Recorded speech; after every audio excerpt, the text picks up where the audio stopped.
Hello Titleist fans, my name's Tom Hutton and I'm very excited to be here today with Shaun, Moulds, Golf Club Product Manager for Titleist Southeast Asia, to talk to you a little bit about the newly launched Vokey design SM5 wedges, which I believe launched across the region last week.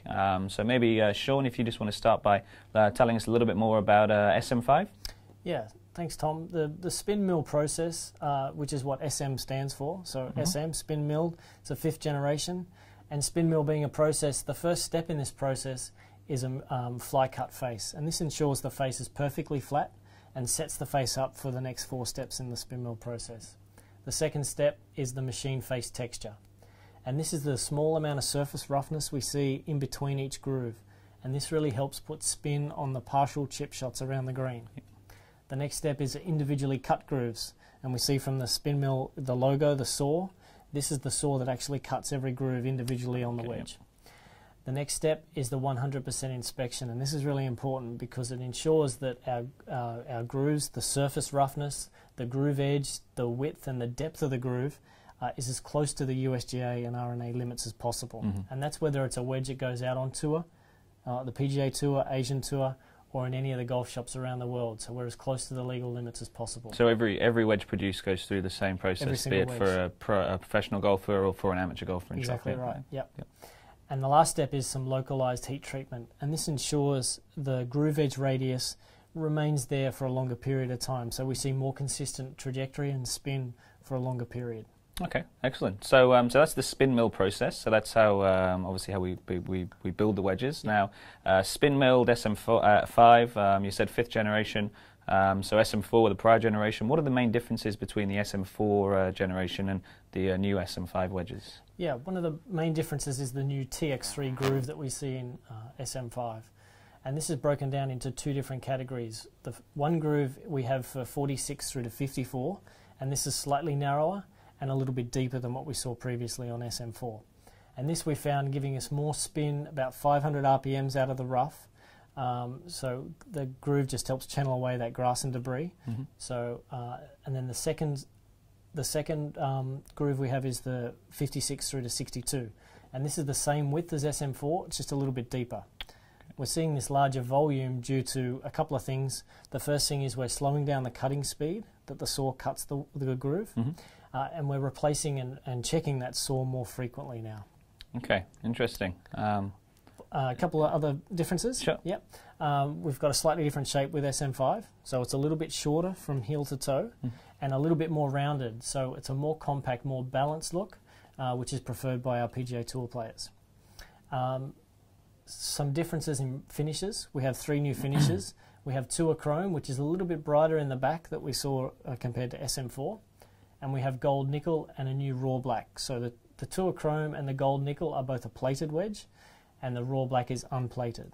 Okay, so that means that the raw black will rust over time because in time it will rust, yeah, because it's exposed to the elements. So. But there's no difference in performance whatsoever between the 3 wedges. No, it's purely preference. Purely preference, absolutely. Okay, okay, so that's great. So that's the process, and obviously the differences between SM4 and SM5. Now, there's a whole variety of lofts, of bounces, of grinds. If you were a golfer walking into a golf shop and you wanted to, pick out the best wedge for your game or the best set of wedges, what would you advise they look at, or kind of what are the important things to consider as a golfer looking to pick up a new wedge? Yeah, that's interesting. I mean, as you say, there's a lot of loft options, a lot of bounce options, and also grind options now with SM5. So what I would suggest is looking at when you go into stores, you want to look at your loft first. And loft is really important because loft is going to dictate how far you hit your wedge and how high you hit it. But typically we have about a 4-degree gap between every club in our bag, in our irons, and we want to try and keep that consistency all the way through our wedges, so our distances we hit them are more consistent. We look at bounce, and bounce is really important. In Vokey wedges, we mark our wedges with effective bounce, and effective bounce is how the wedge will play. So effective bounce is a combination of the measured bounce, the sole width, the amount of camber or curvature on the sole, and also the type of grind. So these 4 things give us our effective bounce, and this describes how the wedge will play. But bounce, when selecting bounce, you really want to look at your swing type and the course conditions, but predominantly your swing type. And we categorize swing type into 3 different types. There's what we call the slider or sweeper, and this is someone who doesn't have a lot of turf interaction, can really slide that golf club underneath the ball. The second is a neutral style golfer, so they don't typically take a big divot, they don't typically take no divot, so they're kind of in between. And then we have the driver digger, and this is typically someone who has a lot of turf interaction with every shot they hit with their wedge. And then looking at the course conditions, so harder, firmer conditions would normally suit a lower bounce, and then a softer turf conditions would more often than not suit a higher bounce, and then neutral or a mid bounce is suit somewhere in between. It's not too hard, not too soft. The third step we want to look at when we're deciding our wedges is the type of grind, and the grind's going to dictate how you like to play each wedge. So we do have a couple of bounces that are quite close to each other, in particular with the 54 and 56. But we'll go through and just have a look at each grind now and some of the differences. So as we said, we've got six different grinds, I should say, in SM5. And the first one we look at is the L grind.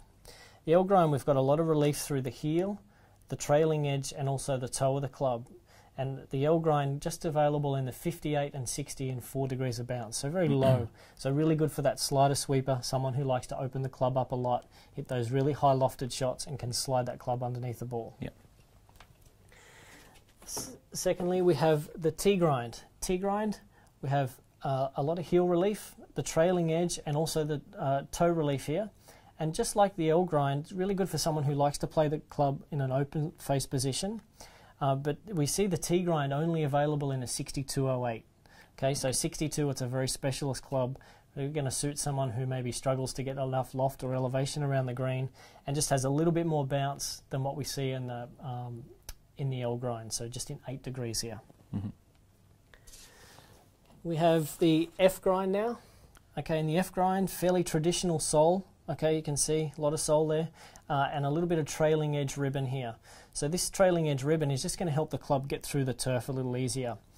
And the F grind we see in 46 and 48 in the pitching wedges, both in 8 degrees of bounce, and then in 52 we see it in 8 and 12. So the difference between those two is one is a mid bounce and one is a higher bounce. So depending on your style, whether you take a big divot or whether you tend to have not too much turf interaction as to what bounce you would choose there. But the F grind typically is designed for someone who wants to play the club in a fairly square position. Okay, we also see the F grind on a 54 and 56 in 14 degrees. So typically we find the higher bounce sand wedge is for someone who likes to play that club in a more of a square position, maybe takes a little bit more turf than some of the other people. Okay. So that's the F grind. Then we have the S grind, and the S grind we see in 54 and 56-10 and also 58 and 60-07. This is really good for someone who likes to play the club in a square position and maybe likes to open it up just a little bit, because we have a small amount of relief in the heel and a little bit of trailing edge relief there as well. We go then to the M grind, and the M grind we see in a 54 and 56-10 and a 58 and 60-08. Okay, but the M grind we see in the 54 and 56, we have the same bounce angle that what we saw in the S grind. So the main difference between those two is with the M grind, we've got relief in the heel, the trailing edge, and the toe. So this is going to be designed for someone who likes to play the club in a few more different variety of positions. So maybe like to open the face up a little bit, maybe like to play it with their hands slightly lower, maybe like to play it with the ball closer to their feet and have the heel sit up off the ground a bit. So really quite a variety, a multi-purpose sole if you like, the M grind. Okay. Then we go into the K grind. Okay, the K grind we just see in 58 and 60 in 11 degrees of bounce. Okay, so this is our high bounce option for our lob wedges. Really good bunker club. It's got a really wide sole and quite a lot of camber. So someone struggling a little bit in the bunker, if the club's sticking in the ground a little bit too much, the K grind is going to be a really good option for them. So that's the 6 different grinds we've got. So looking at loft first, then the bounce, and then the grind last. And then the last step we want to look at is the finish. And as you said, there's no difference in performance between Tour Chrome, Gold Nickel or Royal Black. It's purely a preference. Okay, great. Well, thank you very much for taking the time to explain that to us. For everybody watching, if you have any questions or comments, feel free to contact us on either the Team Titleist forum or on our Facebook page. Yeah, Shaun will be on hand there to answer any questions you may have. Great. Thank you very much. Thanks, Tom.